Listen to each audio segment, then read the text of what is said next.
بسم اللہ الرحمن الرحیم۔ السلام علیکم ناظرین، میں طارق اسماعیل ساگر آپ کی خدمت میں کچھ تازہ ترین گزارشات کے ساتھ۔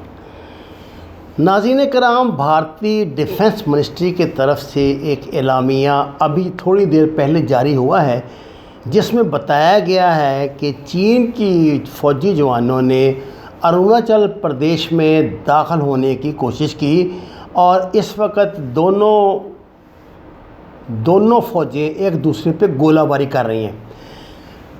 ناظرین کرام، آپ کو علم ہے کہ کل ہی چین کی طرف سے ایک بیان جاری ہوا ہے، جس میں اس نے کہا ہے کہ اروناچل پردیش بھارت کا نہیں ہمارا حصہ ہے اور یہ تبت کا جنوبی ریجن ہے جس پر خواہ بھارت نے قبضہ کیا ہوا ہے، اس کو یہ بہرحال خالی کرنا ہی پڑے گا اور دس وے اور دیٹ وے چین اپنے علاقے پہ بھارت کو قبضہ نہیں کرنے دے گا۔ انہوں نے بھارتی فوج کی طرف سے لگائے گئے اس الزام کو غلط قرار دیا ہے کہ بھارت کے 5 فوجیوں کو چینی اغوا کر کے لے گئے ہیں۔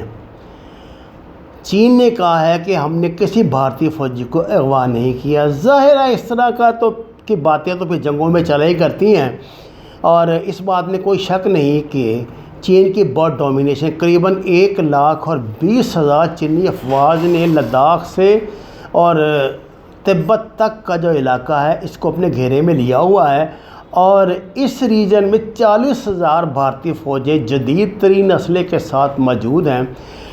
دونوں کے درمیان کل رات کافی دیر تک گولہ باری کا تبادلہ ہوتا رہا ہے۔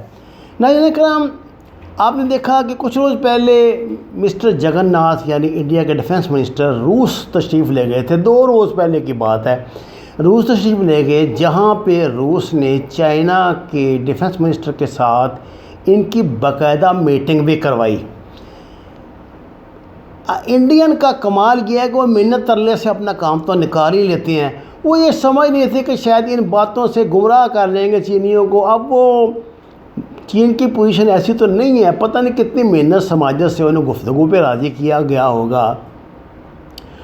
جب یہ مذاکرات ہو رہے تھے تو اپنی روایات کے عین مطابق اسی وقت یہ جو جھیل پنگ کانگ ہے اس کی صدرن سائٹ پہ جہاں پہ چینی فوج نے قبضہ کیا ہوا ہے، بھارتیوں نے حملہ کر کے ان کو پیچھے دھکیلنے کی کوشش کی، لیکن ظاہر ہے یہ حملہ ناکام ہو گیا اور وہ بھاگ گئے، جو ان کی روایت ہے۔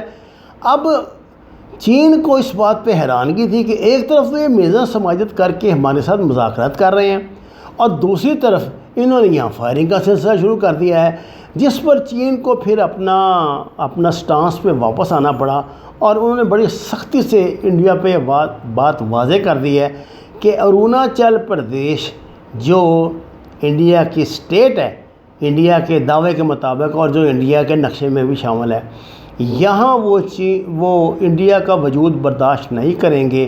اور ناظرین کرام، جو بات چینی کہہ دیتے ہیں وہ کر گزرتے ہیں، یہ بات آپ جانتے ہیں۔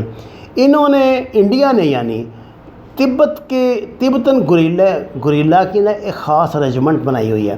اپنی دانش میں انہوں نے اس مرتبہ تبتن پولیس کو اور تبتن آرمی کو لڑانے کی کوشش کی تھی چین کے ساتھ، لیکن ان کا وہ سکل ان کی نہیں ہے، ان کا وہ لیول نہیں ہے کہ چین کا مقابلہ کر سکیں، تو ان کو پسپائی اختیار کرنی پڑی۔ اب سیدھی بات ہے، پوری دنیا یہ بات سمجھتی ہے سکم جو ہے وہ چین کا حصہ، اس کا کیا تعلق ہے؟ نہ ان لوگوں کی زبان، نہ ان کی شکلیں، نہ ان کی کچھ، یہ چین کا حصہ ہے، تبت بھی چین کا حصہ ہے۔ آپ کو پتہ ہے جو دلائی لاما اس وقت تبت میں ہیں وہ چین سے بھاگ کر یہاں پر آئے تھے، جو انڈین نے پناہ دی، اور یہی پھر 62 کی لڑائی کا باعث بنا تھا۔ 1959 میں چین کا جو نقشہ تھا جو انڈیا نے قبول کیا تھا، اس میں اروناچل پردیش کا علاقہ شامل ہے۔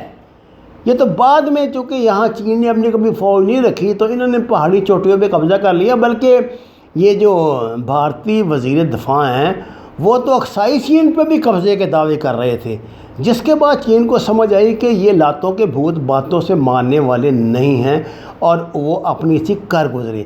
اب بات یہ ہے ناظرین کہ لداخ میں عملاً چین کا قبضہ ہے، اور دوسری طرف ادھر تبت کی طرف یہ جو چکن نیک بھوٹان کے ساتھ بنتا ہے وہاں پہ چین کی مکمل گرفت موجود ہے۔ ہمالیہ سے اس نے نیپال کے لیے راستہ نکالنا ہے گوادر تک، اور اس پہ کام شروع ہو چکا ہے۔